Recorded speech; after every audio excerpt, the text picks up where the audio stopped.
Hello everyone, this is Dilbag Verma. Welcome back to Sahitya NET classes. सभी साथियों को आप बहुत बहुत स्वागत है एक बार फिर से हमारे आज के इस लेक्चर में। और आज हमने जो सीरीज को शुरू किया था, क्वेश्चन वाली सीरीज को, उसको हम आगे कंटिन्यू करेंगे। ठीक है, इस सीरीज में हम 1000 से भी ज्यादा क्वेश्चंस जो हैं वो डिस्कस करेंगे। रोज एक वीडियो में आपके लिए लेकर आऊंगा। ठीक है, इसी तरह से आपका रिवीजन भी होता रहेगा और आपके जितने भी इंपॉर्टेंट एमसीक्यूज और पीवाईक्यूज हैं वो यहाँ पे मैं कवर कर दूंगा। ठीक है, तो अगर आप यूजीसी नेट की तैयारी कर रहे हैं या एचपीएससी असिस्टेंट प्रोफेसर के लिए तैयारी कर रहे हैं तो हमारा ऑनलाइन बैच है, सस्ता सा बैच है जिसमें 200 प्लस वीडियोस, लेक्चर, पीवाईक्यूज की सीरीज और स्टडी मटेरियल हार्ड कॉपी आपके घर पे, आपके होम एड्रेस पे डिलीवर की जाएंगी। अगर आप इंटरेस्टेड हैं तो आप कॉल करके आप हमसे संपर्क कर सकते हैं और आप इस बैच में एनरोल हो सकते हैं। चलो आगे हम कंटिन्यू करेंगे। हमने कल 25 या 26 क्वेश्चन जो हैं वो डिस्कस किए थे। आज हम आगे, हमारा नेक्स्ट क्वेश्चन है इसमें, देखो, the very last passage of the novel is given below, identify the novel. अब लास्ट पैसेज दिया है एक नॉवल का, हमें नॉवल बतानी है, कौन सी नॉवल है। वेलकम और life, I go to encounter for the millionth time the reality of experience and force in the smithy of my soul that uncreated conscience of my race. April 27, old father. Here he is talk about his father, old artificer, stand me now, and ever in good stead. Old father is, who is old father? Simon Dedalus. Simon Daedalus की यहां पे बात हो रही है। ये वाला character कहां पे है? स्टीफन डेडलस है the portrait of artist as a young man का जो मेन कैरेक्टर है, मेन जो हीरो है स्टीफन डेडलस, और ये इसका फादर है साइमन डेडलस। ये इनकी कमिंग एज नोवेल है, किसकी? Portrait of the artist as a young man लिखा है जेम्स जोइस ने। आयरिश राइटर हैं, आयरिश बहुत फेमस प्ले राइट है ये जेम्स जोइस। इनकी ऑटोबायोग्राफी हम कह सकते हैं, कमिंग एज नोवेल जो है वो, या बिल्डिंग्स रोमन भी इसको हम बोल सकते हैं, portrait of the artist as a young man को। तो ये वाला जो वेलकम और लाइफ, मतलब ये वाला जो पैराग्राफ है वो कहां से आता है? A portrait of the artist as a young man से। नेक्स्ट उसके बाद Francis Bacon, New Atlantis is a utopian about a utopian state called. Francis Bacon ने लिखा है न्यू एटलांटिस। और न्यू एटलांटिस कब लिखा है फ्रांसिस बेकन ने? इसको लिखा है पोस्टुमसली, ये पब्लिश किया गया है 1626 में, जब इनकी डेथ हो जाती है। ठीक है, और ये एक चीज इंपॉर्टेंट है इसके बारे में, ये अनकंप्लीट है, अनकंप्लीट यूटोपियन बुक है। अब ये यूटोपिया क्या होता है? जिसमें सुख समृद्धि की बात होती है, पब्लिक की भलाई के लिए बात की जाती है, कोई भी किसी तरह का गलत काम नहीं होता, दैट इज यूटोपियन सोसाइटी। और डिस्टोपियन इसका टोटली अपोजिट होता है, जिसमें कुछ भी सही नहीं होता, सब कुछ उल्टा होता है। ठीक है, सारे उल्टे काम होते हैं उसमें। इसका बेस्ट एग्जांपल डिस्टोपियन नॉवल का 1984 आप देख सकते हो, और इसके अलावा ब्रेव न्यू वर्ल्ड आप पढ़ सकते हो। ब्रेव न्यू वर्ल्ड ये वाला भी काफी डिस्टोपियन फेमस नॉवल है, 1984 भी है, जिसमें टोटलिटेरियन सोसाइटी है, एक ही आदमी है, एक ही मतलब पूरी सोसाइटी में जिसका रूल है। ठीक है जी।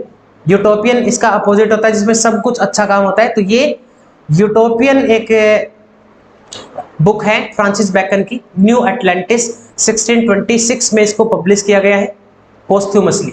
वैसे 1620 में इसने लिखा है फ्रांसिस बेकन ने। इसमें स्टेट बताना है कौन सा है, ये वाला स्टेट है बेंसेलम। बेंसेलम नाम है इस स्टेट का। और ये नोवेल डिपिक्ट्स करती है एक माइथोलॉजिकल आइलैंड है, एक आइडियल प्लेस की भी इसमें बात की है, सोलोमन्स हाउस। ये कोई किंग है तो उसके घर की भी इसमें रेफरेंस आपको मिलेगा, सोलोमन हाउस का। तो ये 3-4 पॉइंट्स है जो आप अच्छे से याद रखना है इनको।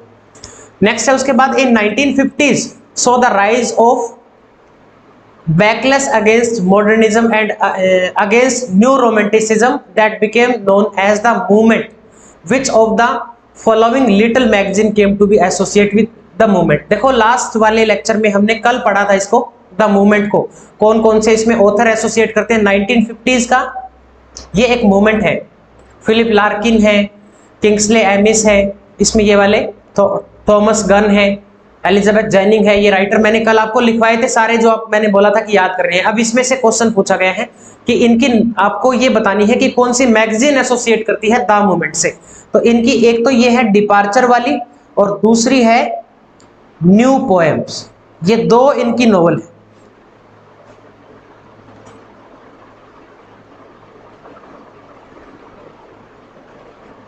ए और डी हमारा ऑप्शन थर्ड में दिया गया है, ठीक है।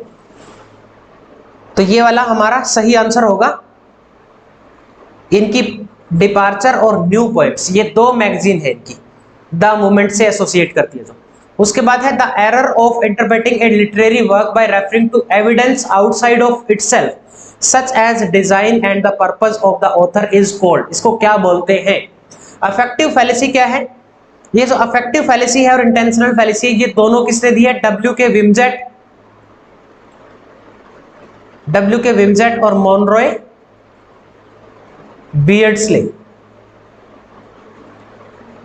बियर्ड्सले, इन दोनों ने किया है, ठीक है।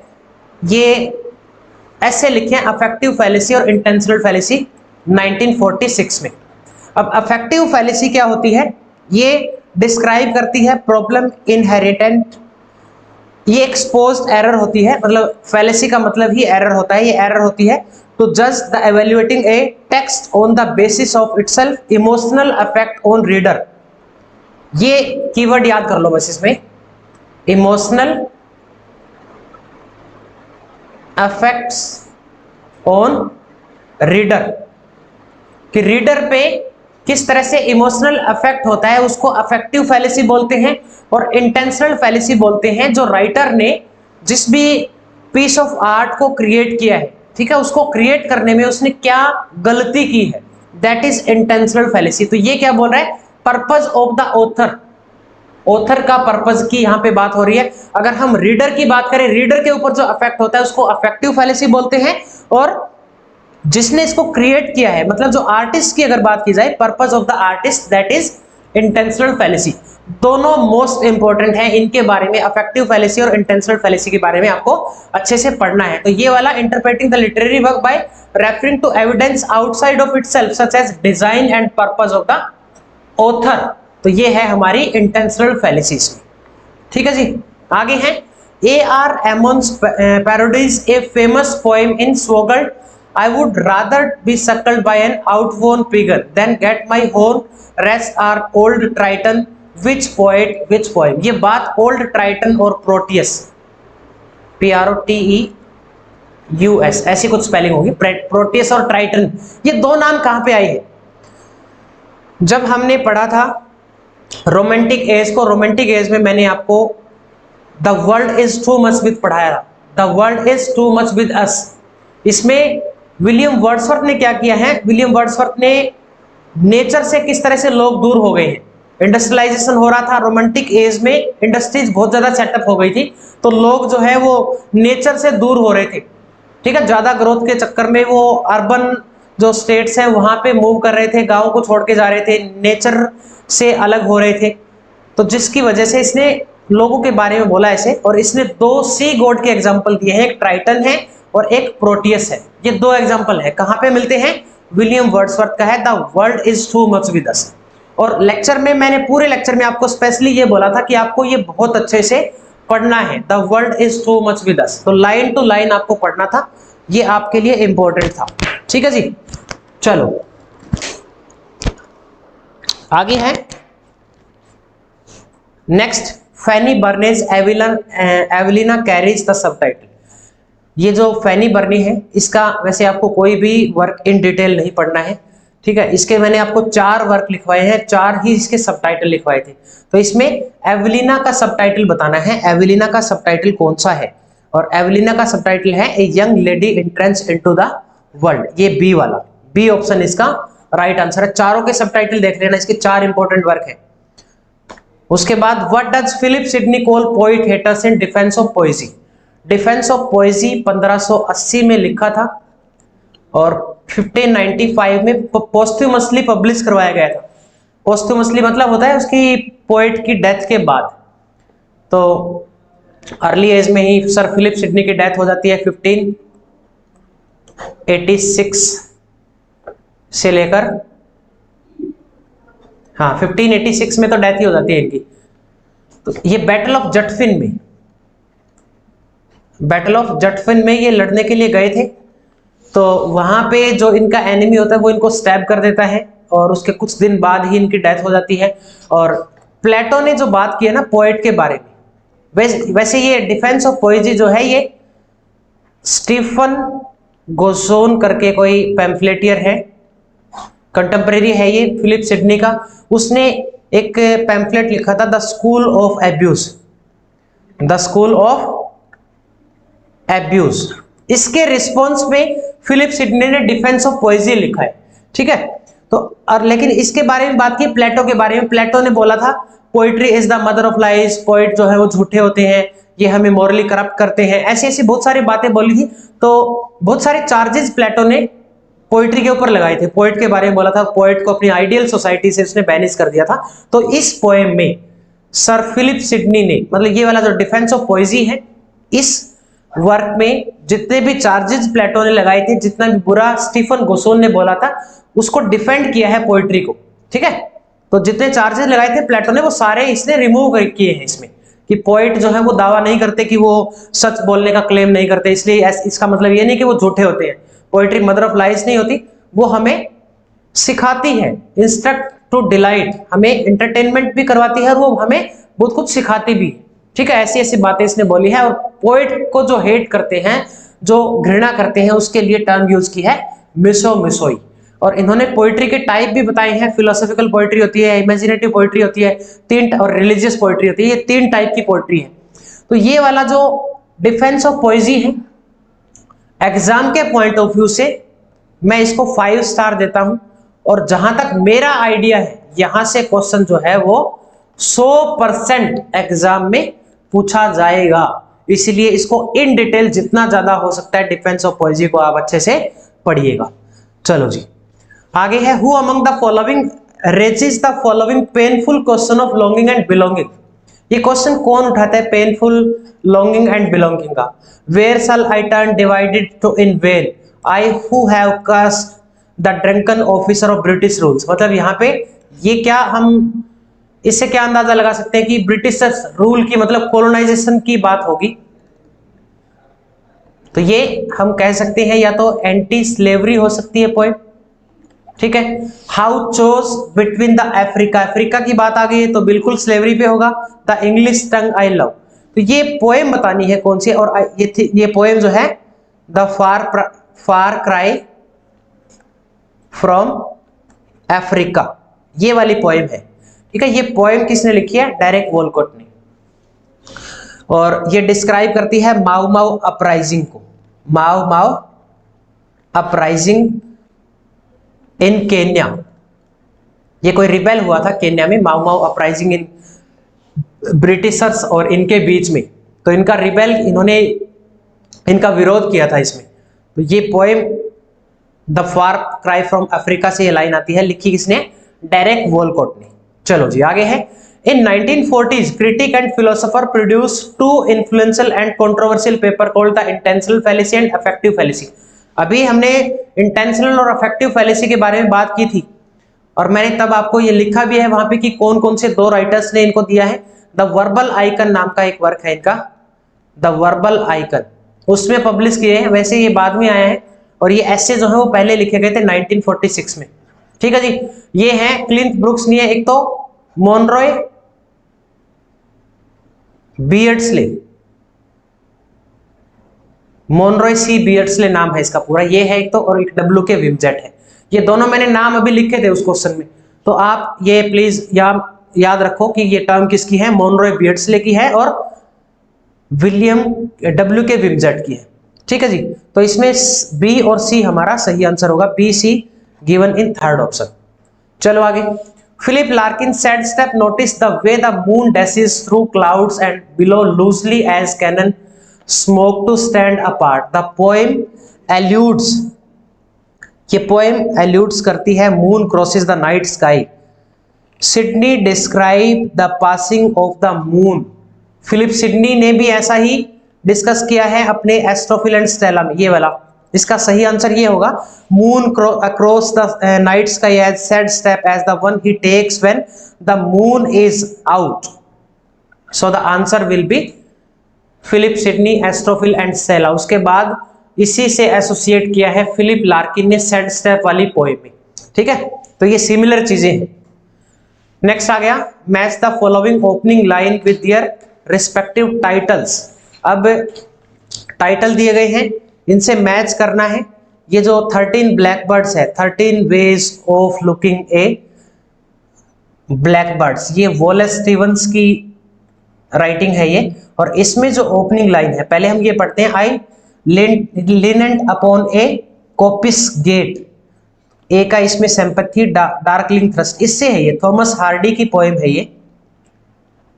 The darkling thrust Thomas Hardy की है, तो ये इसको हम मैच करेंगे 3 के साथ। A sudden below the great wings beating still, sudden below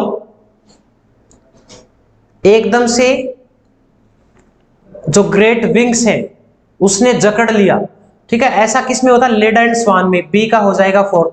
lead and स्वान में क्या है, स्वान जो है ये जो गॉड जीएस है वो स्वान बन के आता है और लेडा का रेप कर देता है। ठीक है, ये वाली स्टोरी इसमें है, तो बी का हम 4th के साथ मैच करेंगे। बी का 4th देखो कौन से ऑप्शन में दे रखा है, बी का 4th इसमें है और ए का 3rd इसमें है, तो ऑप्शन हमारा कौन सा सही होगा, ये वाला। ठीक है, तो ये भी मैच कर लेना। ये लाइन याद कर लेना, ओपनिंग लाइन बहुत इंपॉर्टेंट होती है। ये सारी ओपनिंग लाइन है, एक सिंपैथी की ओपनिंग लाइन है, 13 ब्लैकबर्ड्स की है, डार्कलिंग थ्रस्ट की है, लीड एंड स्वान ये विलियम बटलर यीट्स की है। बार बार मैं रिपीट कर रहा हूं देखो हर बार कि आपको विलियम बटलर यीट्स का Leda and swan, sailing to Byzantium और द सेकंड कमिंग, 3 पोएम मैंने आपको बार बार रिपीट की है। लेक्चर में भी मैंने रिपीट किया था, जहां भी क्वेश्चंस आए वहां भी रिपीट कर रहा हूं। प्लीज इन 3 पोएम्स की लाइंस आपको अच्छे से पढ़नी है। ठीक है, आगे चलते हैं। Identify the title that were published in 1920s। कौन से 2 टाइटल हैं जो 1920s में पब्लिश हुए। 20s मींस 20 से लेके 29 तक के ईयर में ये पब्लिश हुए हैं। लुक स्ट्रेंजर, लुक स्ट्रेंजर नहीं है, द टावर ये वाला है एक तो, और एक है द वेस्टलैंड। वेस्टलैंड कब है, 1922 में। ठीक है, टावर भी इसी के आसपास है। ये दोनों जो हैं वो 20s में है, तो आंसर क्या होगा हमारा, बी और सी, ऑप्शन 2 राइट आंसर है इसमें।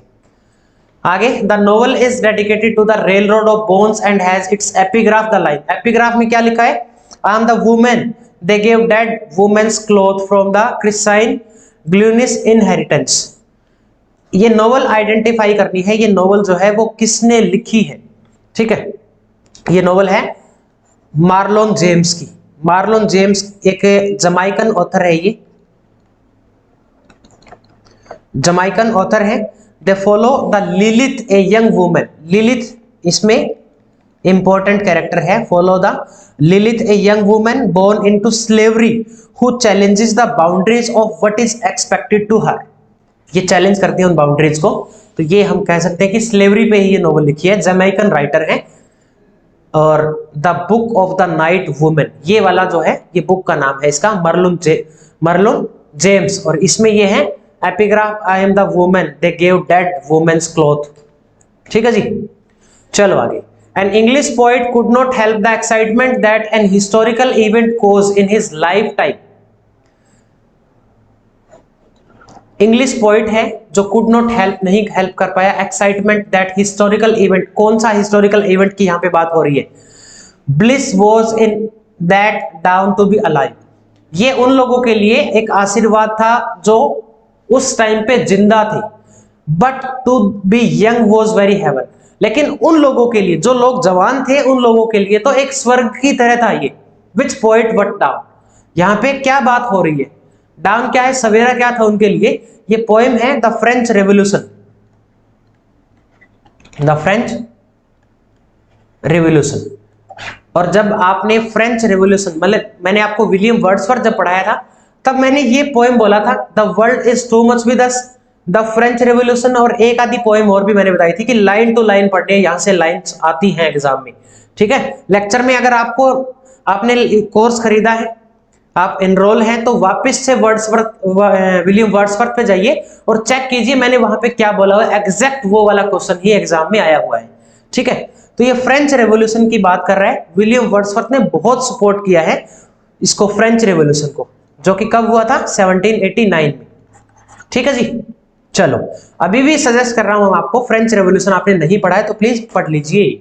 ठीक है, चलो आगे। Which novel by John Benville tells the story of a group of travelers who arrive on a small island and stumble upon the house of Professor Kurtzmer, whose relationship to a painting entitled The Golden World by a fictional Dutch artist named Vubelin plays a central role। पूरी story बता दी है इसने। ठीक है, और ये ghost की story है। घोस्ट जॉन बेनवाइल का की एक नोवेल है। इसके लिए इसको शॉर्टलिस्ट किया गया था बुकर अवार्ड के लिए भी, लेकिन इसको बुकर अवार्ड मिला नहीं। लेकिन जॉन बेनवाइल की ये वाली जो बुक है द सी, इसको मिला है बुकर अवार्ड 2005 में। ठीक है, घोस्ट की ये वाली स्टोरी बस इतनी याद करनी है आपको। ये वाली दोबारा एक बार स्टेटमेंट अच्छे से पढ़ लेना, पूरी स्टोरी दे रखी है किसके बारे में, stumble upon the house of professor कर्ट्जमर।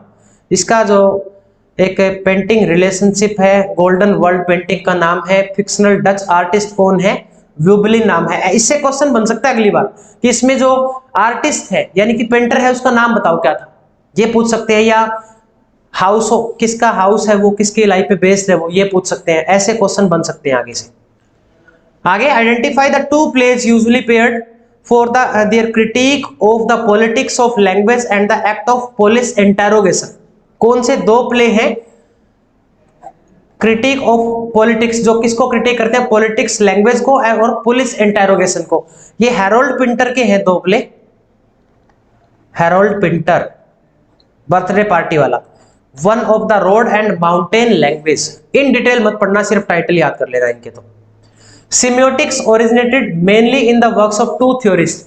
सिम्योटिक्स क्या होता है, study of sign, study of sign, gestures, symbols, that is semiotics होता है। सिम्योटिक्स ये चार्ल्स शेक्सपियर का है एक तो, और एक है हमारे फर्डिनेंड डे सोसोर। लैंग्वेज के बहुत इंपॉर्टेंट राइटर हैं दोनों ये, शेक्सपियर और फर्डिनेंड डे सोसोर। और इसके अलावा एक राइटर और मैं आपको सजेस्ट करूंगा, नोम चॉम्स्की। इन दोनों राइटर से क्वेश्चन ना आए ऐसा हो ही नहीं सकता, फर्डिनेंड डे सोसोर से और नोम चॉम्स्की के। इनके नोम चॉम्स्की जो है इसका आपको कॉम्पिटेंस एंड परफॉर्मेंस पढ़ना है, फर्डिनेंड डे सोसोर का लैंग एंड पैरोल पढ़ना है। दोनों को बहुत अच्छे से, स्टेटमेंट वाला क्वेश्चन 100% बन सकता है वहां से, या लैंग एंड पैरोल किसके हैं ऐसे भी पूछा जा सकता है, कॉम्पिटेंस परफॉर्मेंस किसके हैं ऐसे भी पूछा जा सकता है। और दोनों चीजें सेम है, कॉम्पिटेंस जो है वो लैंग है और परफॉर्मेंस जो है वो पैरोल है, वो दोनों चीजें सेम है, बिल्कुल सिमिलर है। ठीक है जी, चलो जी आगे चलते हैं। Robert Burton anatomy of the melancholy was published in 1621 and expand in and altered in dash subsequent edition. और कितने एडिशन इसके आए हैं देखो। रॉबर्ट बर्टन एक ऐसा राइटर था जो जिंदगी भर पूरी लाइफ टाइम अपने डिप्रेशन में रहा, मेलनकली, पता नहीं किस चीज का इसको धोखा लगा था, इसकी वाइफ छोड़ गई या गर्लफ्रेंड छोड़ गई या क्या हुआ इसके साथ, इसको धोखा मिला, बेवफाई हुई, हमें नहीं पता। लेकिन हाँ, लाइफ टाइम वो है वो मेंटल इलनेस से जूझते रहे। लेकिन ये वो राइटर है जिन्होंने पूरी जिंदगी अपनी खुद मेंटल इलनेस से जूझते रहे, लेकिन दूसरों को बड़ी राहत दी है। उसने लोगों को ये क्योर सिखाया कि कैसे आप डिप्रेशन से, मेलनकली से आप छुटकारा पा सकते हैं।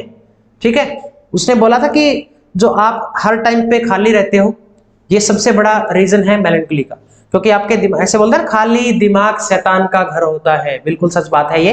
तो जितना ज्यादा फ्री रहोगे आपके दिमाग में विचार उतने ज्यादा आएंगे, और जितना आप अपने काम में बिजी रहोगे तो विचार आपके नहीं आएंगे, आपका टाइम कब निकल गया आपको पता भी नहीं चलेगा। और इसको आगे फिर 5 सब्सिक्वेंट एडिशन और आए। अगर आपको टोटल पूछा जाए तो टोटल कितने हैं, 6 है। ये 1621 में है, 1624 में है, उसके बाद 28, 32, 38 और 1651, ये वाले एडिशन है इसके। ठीक है, रॉबर्ट बर्टन। और एक चीज जो भूल गया मैं, इंपॉर्टेंट आपको बता रही, रॉबर्ट बर्टन का, चलो मैं नहीं बता रहा आपको, आप बताओगे कमेंट करके, रॉबर्ट बर्टन ने पेन नेम क्या यूज किया है। ठीक है, रॉबर्ट बर्टन का आपको सूडोनेम बताना है। कमेंट में फटाफट से आप कमेंट कीजिए, ये वाला क्वेश्चन भी एग्जाम में 2-3 बार आया हुआ है। ठीक है, चलो आगे है, which of the following magazine self consciously created an identity for the vorticist a group of painters sculptures and writer. भाई ये वाली जो वॉटिस्ट मूवमेंट है ये विक्टोरियन एज में ही मूवमेंट आया था, विक्टोरियन एज में। और ये इस मूवमेंट को चलाने वाला कौन था, जो फाउंड किया था, वो है विंडम लेविस। विंडम लेविस नाम है इनका, और इनकी मैगजीन जो है वो ब्लास्ट मैगजीन थी। ठीक है जी, इगोइस्ट, क्राइटेरियन, ये वाली तो अलग ही मैगजीन है। ठीक है, ये मॉडर्न एज में आती है ये ब्लास्ट वाली मैगजीन है इनकी, विंडम लेविस की, जो वोटिस्ट के लिए जाने जाते हैं।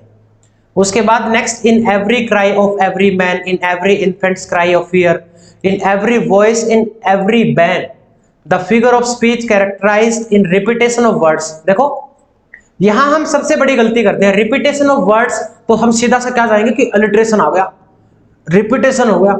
अरे भाई आवाज साउंड का रिपीटेशन नहीं हुआ है, आप ध्यान रखा करो चीजों को, क्वेश्चन अच्छे से पढ़ा करो। रिपीटेशन ऑफ, जब साउंड आता है ना, जब आपकी आवाज जो है वो बार बार रिपीट होती है। ठीक है, जैसे चंदू के चाचा ने चंदू की चाची को चे चे चे चे बार बार चे चे हो रहा है ना, तो वो है एलिट्रेशन, अनुप्रास अलंकार। लेकिन जब रिपीटेशन ऑफ वर्ड्स होता है तब उसको हम क्या बोलते हैं, एनाफोरा, एनाफोरा बोलते हैं। अब रिपीटेशन इसमें क्या है, अब आप बोलोगे कि इसमें बताओ रिपीटेशन का है, वर्ड्स का रिपीटेशन है भाई। देखो इन एवरी, अगली लाइन में फिर इन एवरी, फिर इन एवरी। लिटरेचर से एग्जांपल देता हूं इसका, आई केम, आई सो, आई कॉन्कर्ड। कहां पे है ये लाइन, ये भी कमेंट करो फटाफट। ठीक है, अभी मैं आपका टेस्ट भी ले रहा हूं साथ साथ में, आपने कितना किया है रिवीजन तो मैं आपको करवा रहा हूं, लेकिन अभी आपका टेस्ट भी चलेगा साथ में। मैं बार बार क्वेश्चन पूछूंगा आपसे, कमेंट में आपको इसके आंसर लिखने हैं। बताओ ये वाली लाइन कहां से आई, इसमें देखो आई रिपीट हो गया, फिर आई रिपीट हो गया, फिर आई रिपीट हो गया, तो इसको हम बोलते हैं एनाफोरा। अब एपोस्ट्रोफे क्या होता है, ये एपोस्ट्रोफे होता है जब कोई हम ऐसी चीज को एड्रेस करते हैं, किसी ऑब्जेक्ट को या किसी पर्सन को जो वहां पे मतलब प्रेजेंट नहीं है, दैट इज एपोस्ट्रोफी। ठीक है, रिपीटेशन वाला होगा, एलिट्रेशन वही साउंड रिपीट करते हैं जब। चलो आगे है, at whose behalf does the Red Cross Knight undertake his quest in the Faerie Queene. किसके बिहाफ पे रेड क्रॉस नाइट अंडरटेक लेता है his quest in the Faerie Queene. ये किसको प्रोटेक्ट करता है, लेडी ऊना है, लेडी ऊना को प्रोटेक्ट करता है रेड क्रॉस नाइट, जो कि रिप्रेजेंट करता है वर्च्यू ऑफ होलीनेस को। बुक नंबर 1 है ये रेड क्रॉस। इसमें कितनी बुक थी टोटल, 12 बुक्स थी। अब बोलोगे नहीं सर 12 तो नहीं है, इसमें तो 6 बुक है। देखो 6 और आधी 6.5 बुक है इसमें। जो बाकी की मैन्युस्क्रिप्ट हैं वो जल गई थी किलकोलमैन फोर्ट में, जब आयरिश रिवोल्यूशनरीज थे उन्होंने आग लगा दी थी। कहाँ पे, एडमंड स्पेंसर के फोर्ट में, क्योंकि एडमंड स्पेंसर ने अपने ही लोगों को धोखा दिया था। उसने सारी इंफॉर्मेशन जो है वो क्वीन एलिजाबेथ को जाके बताई थी। तो ये वाली आपको नॉलेज होनी चाहिए। अगर आप लिटरेचर पढ़ रहे हैं और आपको हिस्टोरिकल बैकग्राउंड नहीं पता तो आप चीजों को रिलेट नहीं कर पाओगे अच्छे से। एक एक लेक्चर में मैंने आपको हर चीज इन डेप्थ बताई हुई है, इन डेप्थ। ठीक है, चलो, in which city did John Ruskin see the paradigm of Victorian Britain. John Ruskin देखता है paradigm, idea, set of ideas of Victorian Britain में। ये स्टोन ऑफ वेनिस लिखा है इन्होंने, तो ये वेनिस सिटी है, स्टोन ऑफ वेनिस। नेक्स्ट है उसके बाद, which novel of Kazuo Ishiguro is narrated by Japanese widow living in England and draw on the destruction and rehabilitation of Nagasaki. ये बात की है इसने किसके बारे में, जैपनीज विडो है living in England and draw on the destruction and habitation of Nagasaki. किसमें है ये, a pale view of the hill. ये वाली नोवेल है किसके बारे में, जो कि एक जैपनीज एक विडो है, ठीक है, उसके बारे में है। काजुओ इशिगुरो की नोवेल है ए पेल व्यू ऑफ हिल। ठीक है, चलो आगे है, which novel opens this whether I shall turn out to be the hero of my own life. ये किसमें, डेविड कॉपरफील्ड है। ये तो बड़ा आसान क्वेश्चन है, लेकिन इस तरह का क्वेश्चन आप हो सकता है रिपीट हो जाए, लेकिन मैं तो ये एक्सपेक्ट नहीं करूंगा कि इतना आसान क्वेश्चन रिपीट होगा। ठीक है, whether I shall out to be turn of hero of my own life, ये 1850 की बुक है और इसको हम बोलेंगे बिल्डिंग्सरोमन। बिल्डिंग्सरोमन का मतलब क्या है? Coming of age, coming of age novel होती है। बिल्डिंग्सरोमन जो एक मेन कैरेक्टर है उसके बचपन से लेके उसके अडल्टहुड तक की स्टोरी को मेंशन किया जाता है। आगे आगे traces the morality play are discriminable in the place like doctor Faustus traces such as. Doctor Faustus में आप क्या देखते हैं? वर्नाकुलर सॉन्ग है, सेक्युलर थीम है, नहीं है, गलत। Soliloquising protagonist, good and bad angel है, गुड और बैड एंजल, फाइनल में मॉरल भी है। लास्ट में क्या होता है? डॉक्टर फॉस्टस की जो सोल है वो, ये जो सैटर्न है वो निकाल के ले जाता है। ठीक है, तो मॉरल क्या है इसमें कि हमें किसी भी चीज का, हम अगर एम्बिशियस होते हैं एक्सेसिव अमाउंट में, बहुत ज्यादा किसी भी चीज को, ठीक है, जैसे बोलते हैं ना हर एक चीज जो है एक्सेसिव अमाउंट में गलत होती है, चाहे वो कोई खाने की चीज हो, हम कोई खाना खा रहे हैं, कोई फ्रूट खा रहे हैं एक्सेसिव अमाउंट में हम, तो वो हमारे लिए नुकसानदायक होती है। कोई भी चीज बहुत ज्यादा नॉलेज गेन कर रहे हैं तो भी वो एक ना कहीं नुकसान करती है। हो सकता है हम जो हमारी मेंटल हेल्थ है उसका नुकसान कर ले, फिजिकल हेल्थ है उसका नुकसान कर ले, ज्यादा नॉलेज गेन करने के लिए। तो कहीं ना कहीं हर चीज जो है वो एक्सेसिव अमाउंट में गलत होती है। जैसे डॉक्टर फॉस्टस ने किया, वो एम्बिशियस था किस चीज के लिए? नॉलेज को गेन करने के लिए। दुनिया भर की किताबें उसने पढ़ ली भाई, फिर भी उसका पेट नहीं भरा, फिर भी सोचता है कि चलो और करता हूं, कुछ उल्टे काम कर लिए उसने, काला जादू सीख लिया। बताओ क्या जरूरत थी उसको काला जादू सीखने की?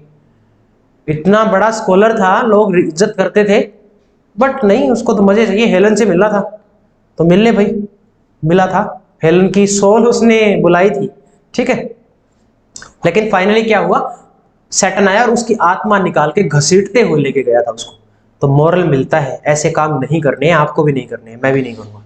ठीक है, the branch of philosophy that ask the question how do we know that we know it. ये क्या होता है? हम जब बहुत ज्यादा सवाल करते हैं ना, उसको क्या बोलते हैं? ओंटोलॉजी क्या होती है वैसे? फिलोसॉफिकल स्टडी ऑफ बीइंग, इंसान के होने की। ठीक है, फिलोसॉफिकल स्टडी करना, दैट इज ओंटोलॉजी। एपिस्टेमोलॉजी क्या होता है? Theory of knowledge, it concern with the mind's relation to reality. ठीक है, that is called epistemology. Theory of knowledge, it concern with the mind's relation to reality, like do we know, क्या हम जानते हैं? But if we know, अगर हम जानते हैं, how do we know and when. तो इस तरह के जो क्वेश्चन आते हैं वो एपिस्टेमोलॉजी में होते हैं। और ये how do we know that we know is, कि हम कैसे जानते हैं, और जो हम जानते हैं वो कैसे जानते हैं। ठीक है, वो क्या है? इस तरह के क्वेश्चन जो हम करते हैं वो आते हैं हमारे एपिस्टेमोलॉजी में। और ये क्या है? एक्सेक्टोलॉजी। एक्सेक्टोलॉजी होता है, ये एक पार्ट है थियोलॉजी का, concern with death, that is concern with death, the final destiny of soul, soul की डेस्टिनी क्या है, इस तरह के स्टडी करना वो आती है इसमें। उसके बाद है फिनोमेनोलॉजी। फिनोमेनोलॉजी क्या होता है? ये फिलोसफी ऑफ एक्सपीरियंस की बात की है इसमें। फिलोसफी ऑफ, हम अपने एक्सपीरियंस की फिलोसफी को जो एसोसिएट करते हैं उसको हम बोलते हैं फिनोमेनोलॉजी। ठीक है, चारों याद रखना है। नेक्स्ट, उसके बाद the 18th century practice of England of book selling was midway between dialect patronage and impersonal sales. एक patron paid half the cost of a book before publication. एक पैट्रोन क्या करता है? आधी जो कीमत है वो पहले पे कर देता है पब्लिकेशन से पहले, और आधी जो है वो डिलीवरी पे करता है। The author of the book received these payments directly author के पास पहुंचती है वो payment. The patron names appeared in the preface for the book published in this manner. इस तरह से जो बुक पब्लिश की, इस प्रैक्टिस को हम क्या बोलते हैं? That is called subscription. आधी पेमेंट पहले पे की जाती है, आधी डिलीवरी जब होती है तब पे की जाती है, और डायरेक्ट कहां पहुंचती है? ऑथर के पास। इसको बोलते हैं subscription. Oxford India has published A volume of Premchand translation in English. The Oxford India Premchand, ये टाइटल है। The Oxford India Premchand, who among the following is not one of the translator. इनमें से कौन सा ट्रांसलेटर नहीं है? डेविड रूबिन है, alloc Roy है, क्रिस्टोफर किंग है, ये वाला नहीं है, गिलियन राइट। ठीक है, इसने ट्रांसलेट नहीं किया तो आंसर हमारा यही होगा। उसके बाद which of the two novels Jane Austen have the spa town of Bath as a primary location, ये वाली जो बाथ जगह है ये जेन ऑस्टन की इनमें से कौन सी दो नॉवल है जहां पे उनकी जो बुक की सेटिंग रखी गई है इस जगह पे, तो नॉर्थएंगर एबे है और परसुएशन है। ठीक है जी, जेन ऑस्टन की बुक्स की डेट आपको याद करनी है। ठीक है, चेक कीजिए फटाफट, गूगल पे जाके लिख लीजिए और डेट याद कीजिए इनकी। उसके बाद in the communicative approach of ELT English language teaching the development of language learning और टीचिंग इन्वॉल्व ए शिफ्ट, ये क्या है? ये फॉर्म बेस्ड होता है पहले तो, फिर मीनिंग बेस्ड बनता है और टीचर सेंटर्ड मेथड होता है, उसके बाद ये स्टूडेंट सेंटर्ड बनता है। तो ये होता है communicative approach of to CLT. ठीक है, फॉर्म बेस्ड मीनिंग बेस्ड बनता है। ठीक है, form and eclectic approach to rigid method नहीं है। From teacher centred to learner centred ये ठीक है। To broad class competence to specific ये गलत है। तो ए और सी कहाँ है? फोर्थ में है, ये सही है। नेक्स्ट उसके बाद the four moral essays of Alexander Pope are address to carefully selected figure identify. 4 moral essay लिखे हैं अलेक्जेंडर पोप ने। ठीक है, वो एड्रेस किए हैं, ये जो लोग हैं इनमें से किस किस को एड्रेस किए हैं? देखो ये वैसे 4 ऐसे जो मोरल ऐसे हैं, एपिस्टल टू ए लेडी, मैं लिखूंगा नहीं, इसमें टाइम लग जाएगा, आप फटाफट से लिख लो अगर लिखना चाहो तो। एपिस्टल टू लेडी, ये मार्था ब्लाउंट को एड्रेस किया गया है। Of the character of women, ये दूसरा मोरल ऐसे है, ये एड्रेस किया गया है बाथरेस्ट को। ठीक है, और उसके बाद है of the use of riches, ये बर्लिंगटन को है। और ऑफ द फॉल्स टेस्ट, ये लॉर्ड कोबम को है, ऑफ द फॉल्स टेस्ट। ठीक है, तो चारों आप सीक्वेंस में ही याद करना है इनको। तो ये एक जो ऐसे है वो इस तरह से एड्रेस किया गया है। पहला मार्था ब्लाउंट है, उसके बाद बाथरेस्ट है, तीसरा बर्लिंगटन को है, चौथा लॉर्ड कैबम को है। ठीक है जी, एक मिनट।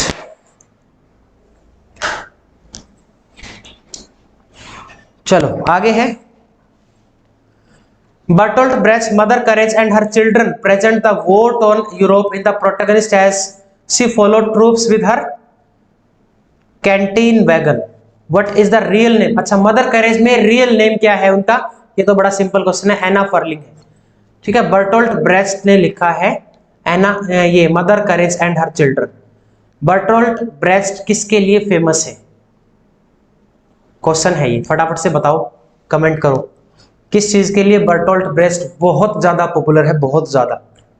नेक्स्ट है from among the following identify the journal that published article on the English language teaching and learning. कौन सा है जो इंग्लिश लैंग्वेज और टीचिंग के बारे में? ये है TESOL क्वार्टरली। ये wide range of variety of topics आते हैं इसमें। ठीक है, इंग्लिश लैंग्वेज टीचिंग और लर्निंग पे स्पेशली है जो पब्लिश करता है आर्टिकल। ठीक है, ये है हमारा TESOL क्वार्टरली। आगे arrange the following elegies in English chronological order. इनको जो एलिजी दी गई है क्रोनोलॉजी में इनको सेट करना है। एलिजी रिटन कंट्री चर्चयार्ड 1757 में है, अडोनियस 1820 में है, इन मेमोरियन 1800, ये कब है? आर्थर हेनरी हेलम 1850, और थायरेसिस भी इसके आसपास ही है, 1850 समथिंग है, ये इसके बाद ही आएगी। तो सबसे पहला कौन सा आएगा? एलिजी रिटन, ये वाला जो है ये सीक्वेंस में दिया गया है। ठीक है, पहले 1757, 1820, 1850, उसके बाद 1800 समथिंग है। ये एक बार चेक कर लेना इसको, थायरेसियस जो है वो कब लिखी गई थी। ठीक है, तो आज के हमारे आई थिंक 35 के आसपास क्वेश्चंस हो गए हैं, तो आधा घंटा ही हमने क्लास करनी थी, वो हमारा टाइम भी कंप्लीट हो गया है। तो रोज डेली 30 to 40 मिनट्स में आपके लिए निकाल के ये जो क्वेश्चन है वो लेके आऊंगा। ठीक है, तो आज हम आगे कल 61 से शुरू करते हैं। अगर मान लो ये मैं सीरीज में लेके चलूंगा 200, 300, 400, 500 ऐसे सीरीज चलेगी, 525, 26, 28 ऐसे, तो वहीं से मैं कंटिन्यू करूंगा ताकि हमें ये भी पता चलता रहे कि कितने सारे क्वेश्चंस हैं जो हमने डिस्कस कर लिए। ठीक है जी, तो अपना रिवीजन करते रहें, अपना ख्याल रखें, मिलते हैं आपसे अगले लेक्चर में। Be safe, stay connected, best of luck, God bless you.